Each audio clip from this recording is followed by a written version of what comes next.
Friends అందరికీ నమస్కారం. Friends ఈ బ్యాంకుల్లో లోన్లు తీసుకుని కడుతున్న వారందరికీ కూడా ఆర్బీఐ శుభవార్త చెప్పింది. ఇవన్నీ కూడా భారీగా తగ్గింపు.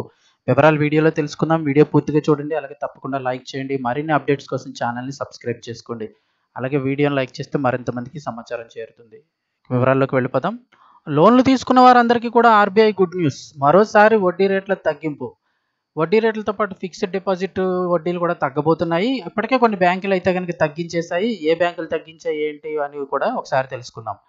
బ్యాంకులు, ఫైనాన్షియల్ సంస్థల వద్ద హోమ్ లోన్స్, వెహికల్ లోన్స్ వంటి వివిధ రకాల లోన్స్ తీసుకున్న వారందరికీ కూడా మరోసారి శుభవార్త అయితే అందనుంది. వడ్డీ రేట్లు మరోసారి దిగి రానున్నాయి.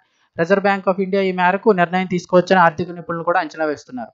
ఆర్బీఐతోన ద్వైమాసిక పరపతి విధాన కమిటీ అంటే సమీక్ష సమావేశం నిన్నటి రోజున అయితే ప్రారంభమైంది. సోమవారం నాడు ఈ సమావేశంలో పాలసీ రేట్లు మరోసారి తగ్గించవచ్చని చెప్తున్నారు.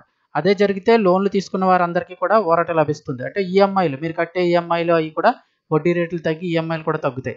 Reserve bank of India governor Sanjay Malhotra నేతృత్వంలోని 6 సభ్యులు ఈ యొక్క సమావేశంలో పాల్గొంటున్నారు. ఈ సమావేశం నిన్నటి రోజున ప్రారంభమైంది. ఈ సమావేశంలో తీసుకున్న నిర్ణయాలను రేపటి రోజున అంటే బుధవారం రోజున కమిటీ ప్రకటించనుంది. అయితే ఈసారి కూడా ఇప్పుడున్న వడ్డీ రేట్లు రెపో రేటును అయితే మరో 25 బేసిస్ పాయింట్ల మేర వడ్డీ రేట్లు కోత అంటే తగ్గింపు అయితే ఉంటుందని అయితే అంచనాలు వేస్తున్నారు. అంటే కీలక వడ్డీ రేట్లు 0.25% మేర మరోసారి తగ్గుతాయని చెప్తున్నారు. నిజాన్ని చూస్తే ఈ ఏడాది ఫిబ్రవరి 2025లో జరిగిన ఆర్బీఐ విధాన కమిటీ సమావేశంలో 25 బేసిస్ పాయింట్ల రెపో రేటును అయితే తగ్గించింది ఆర్బీఐ.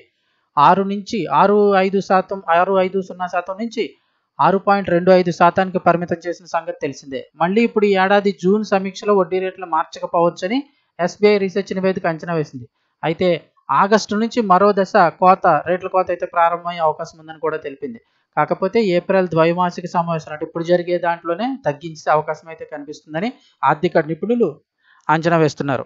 ఇలా వడ్డీ రేట్లు తగ్గడం వల్ల ఎవరికి లాభం ఎవరికి నష్టం అంటే కొంతమందికి లాభం ఉంటే కొంతమందికి నష్టం ఉంటుంది. ఎట్లాగని చూస్తే రిజర్వ్ బ్యాంక్ ఆఫ్ ఇండియా వడ్డీ రేట్లలో కోత పెట్టడం ద్వారా లోన్లు తీసుకున్న వారందరికీ కూడా వడ్డీ రేట్లు అయితే తగ్గనున్నాయి. పర్సంటేజ్లు 6%, 7%, 8% ఇట్లా రేట్లు ఉంటాయి కాబట్టి అవి తగ్గుతూ వస్తాయి. అదే దానివల్ల ఏంటంటే నెలవారీ మీరు కట్టాల్సిన ఈఎంఐ రేట్లు కూడా తగ్గుతాయి. కాస్త అమౌంట్ అయితే తగ్గుతుంది. అయితే బ్యాంకులో లోన్లు తీసుకున్న వారికి లాభం వచ్చినప్పటికీ ఇదే సమయంలో బ్యాంకులో ఫిక్స్డ్ డిపాజిట్లు చేస్తూ ఉంటారు. కొంతమంది ఎఫ్డీలు చేస్తారు. వాళ్ళకు కూడా వాళ్ళకి ఇచ్చే వడ్డీ పర్సంటేజ్ కూడా తగ్గిపోతుంది. ఇప్పటికే ఈ డిపాజిట్లు చేసేవారికి ఇప్పటికే కొన్ని బ్యాంకులు ఆర్బీఐ ఇంకా నిర్ణయం తీసుకోకముందే ఎంత తగ్గిస్తున్నాయి ఏంటో తెలుసుకోకముందే ఇప్పటికే కొన్ని బ్యాంకులు వడ్డీ రేట్లు తగ్గించేశాయి. ఒకటి కాదు 4 బ్యాంకులు వడ్డీ రేట్లు తగ్గించేశాయి. వడ్డీ రేట్లు అంటే లోన్ల మీద వడ్డీ రేట్లు తగ్గించలేదు. వాళ్ళు తెలుగుగా ఫిక్స్డ్ డిపాజిట్ మీద వడ్డీ రేట్లు అయితే ఇప్పటికే తగ్గించేశారు. ఈ సమావేశం 2025 ఏప్రిల్ 7 నుంచి 9వ తేదీల్లో జరగనుంది. ఈ సమావేశంలో రెపో రేటు తగ్గింపై నిర్ణయం తీసుకునే అవకాశం ఉందని అంచనా వేస్తున్న నేపథ్యంలో 3 ప్రముఖ బ్యాంకులు HDFC, Yes bank, Punjab and Sind national bank ఈ రేట్లు అయితే ఫిక్స్డ్ డిపాజిట్ మీద వడ్డీ రేట్లను తగ్గించేశాయి. ఇప్పటికే ఎస్బీఐ కూడా అమృత్ కలర్స్ అని ఈ సీనియర్ సిటిజన్ సంబంధించిన ఈ మంచి పథకం ఒకటి వడ్డీ రేట్లు తగ్గుతాయని దాని మీద ఆ పథకాన్ని కూడా ఎస్బీఐ రద్దు చేసింది.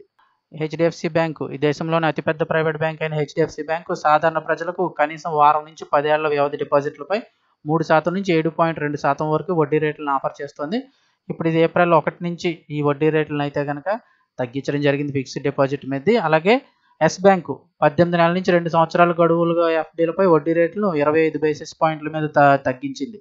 ఇప్పుడు సాధారణ పౌరులకు అత్యధికంగా 7.75%, సీనియర్ సిటిజన్లకు 8.25% వడ్డీ రేట్లు వస్తూ ఉన్నాయి. ఇక అలాగే నెక్స్ట్ వచ్చి పంజాబ్ అండ్ సింధ్ బ్యాంకు, అలాగే స్టేట్ బ్యాంక్ ఆఫ్ ఇండియా కొన్ని పథకాలు అయితే సీనియర్ సిటిజన్ సంబంధించి అమృత్ కలర్స్ పథకాన్ని తీసివేసింది. సో ఓవరాల్గా చూసుకుంటే ఈఎంఐలు కట్టే వాళ్ళందరికీ గుడ్ న్యూస్, వడ్డీ రేట్లు అయితే తగ్గనున్నాయి. అలాగే ఎఫ్డీ చేసే వాళ్ళు కూడా వడ్డీ రేట్లు అయితే తగ్గనున్నాయి.